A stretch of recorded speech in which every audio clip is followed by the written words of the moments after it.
Hello guys, আসসালামু আলাইকুম। আজকে তৈরি করব ঘরে থাকা সামান্য উপকরণ দিয়ে পুরির রেসিপি। আশা করছি ভিডিওটি ভালো লাগবে। ভালো লেগে থাকলে অবশ্যই ভিডিওতে like, comment, share and subscribe করে দিবেন। পাশে থাকা বেল আইকনটি অন করে দিবেন যাতে নেক্সট ভিডিওটি সর্বপ্রথম আপনার কাছে পৌঁছায়। আমি যেহেতু আলু পুরি তৈরি করব, তার জন্য এখানে একটি মিক্সিং বোল নিয়েছি। তাতে 2 কাপ পরিমাণে আটা অ্যাড করে দিচ্ছি। আটার পরিবর্তে চাইলে আপনারা ময়দাও নিতে পারেন। দিয়ে দিচ্ছি স্বাদমতো লবণ আর 3 স্পুন পরিমাণ সাদা সয়াবিন তেল। আপনারা চাইলে এখানে ঘি দিয়েও মেখে নিতে পারেন। আটাগুলোকে সুন্দরভাবে হাত দিয়ে মেখে নিচ্ছি। ততক্ষণ পর্যন্ত মেখে নিচ্ছি যতক্ষণ না পর্যন্ত সবগুলো আটা একত্রে করা যায়। তো দেখতে পাচ্ছেন সবগুলো আটা কিভাবে একত্রে হচ্ছে, একটি বল আকৃতির হয়েছে। তাই আমি এখানে নর্মাল তাপমাত্রার পানি অ্যাড করে দিচ্ছি। অল্প অল্প পরিমাণে পানি দিচ্ছি যাতে করে ডোটা খুব নরম না হয়ে যায় আর শক্তও না থাকে। নরম হলে অবশ্যই এখানে আরও কিছু পরিমাণে আটা অ্যাড করে নিতে হবে, আর শক্ত হলে অবশ্যই পানি অ্যাড করতে হবে। তো আমি দেখতে পাচ্ছেন কিভাবে ডোটাকে তৈরি করতেছি। এটা যত মাখা হবে তত ভালো হবে। আর এখানে আরেকটু নরম করার জন্য আমি এখানে একটি ঢাকনা দিয়ে 10 মিনিটের জন্য রেখে দিচ্ছি। আর এখানে তৈরি করতেছি আগে থেকে সেদ্ধ করা আলু। আমি মাঝারি সাইজের 4টি আলু নিয়েছি আর হাত দিয়ে খুব সুন্দরভাবে মেশ করে নিচ্ছি। তবে অবশ্যই খেয়াল রাখবেন যেন আলুর মধ্যে কোনো বড় কণা না থাকে। এখানে আমি দিয়ে দিচ্ছি কুচি করা পেঁয়াজ, কাঁচামরিচ একটি, চিলি ফ্লেক্স দিয়ে দিচ্ছি 1 চামচ পরিমাণে। এখানে আপনারা বাড়িয়ে বা কমিয়ে নিতে পারেন। চাট মশলা দিয়েছি 1 চামচ পরিমাণে, ধনিয়া পাতা কুচি, স্বাদমতো লবণ আর সামান্য পরিমাণে একটু আচারের তেল দিয়েছি। আপনারা চাইলে আচারের তেল না থাকলে এটা স্কিপ করতে পারেন। আর উপকরণগুলো দিয়ে আমি খুব সুন্দরভাবে পুরির মধ্যে দেওয়া যে পুর, সেই পুরটাকে মেখে নিচ্ছি। কিছুক্ষণ পর্যন্ত মেখে নিয়ে খুব ভালোভাবে চারদিকে উপকরণগুলো দিয়ে দিচ্ছি। এই যে দেখতে পাচ্ছেন পুর তৈরি করা হয়ে গেছে। তাই আমি আবারও চলে যাচ্ছি ডোয়ের কাছে। ঢেকে রাখা ডোটি 10 মিনিট পরে আমি আবারও একটু হাত দিয়ে মেখে নিচ্ছি।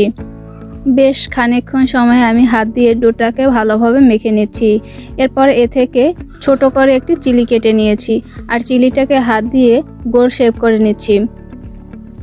আমি এটি রুটি আকৃতির তৈরি করব, ছোট সাইজের। তাই হাত দিয়ে খুব সুন্দরভাবে এভাবে দেখতে পাচ্ছেন কিভাবে চ্যাপটা করতেছি। আপনারা চাইলে এটি একটি বেলনের সাহায্যেও করে নিতে পারেন। কিছুক্ষণ পর্যন্ত আমি হাত দিয়ে চেপে চেপে এভাবে চ্যাপটা করে নিয়েছি।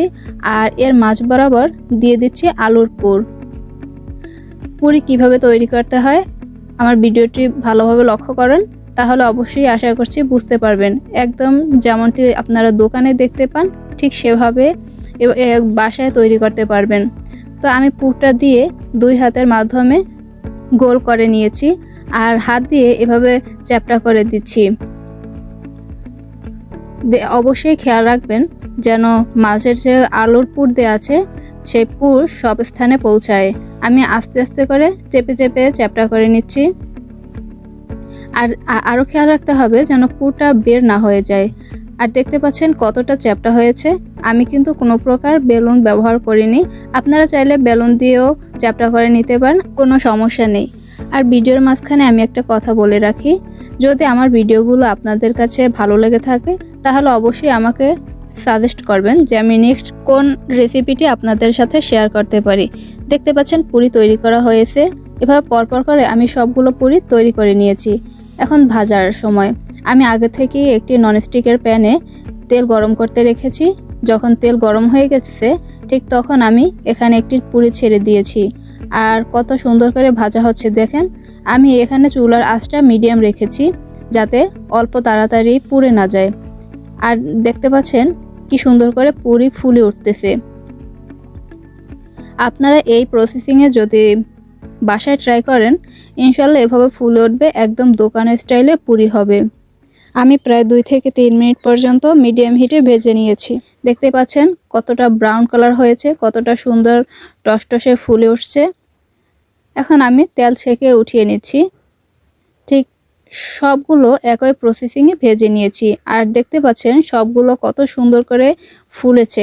আমি একটি ভেঙে দেখিয়ে দিচ্ছি ভেতরটা কত সুন্দর হয়েছে।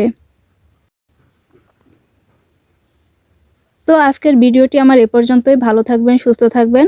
আর পরবর্তী ভিডিও দেখার জন্য like, comment, share and subscribe করে পাশে থাকবেন। আল্লাহ হাফেজ।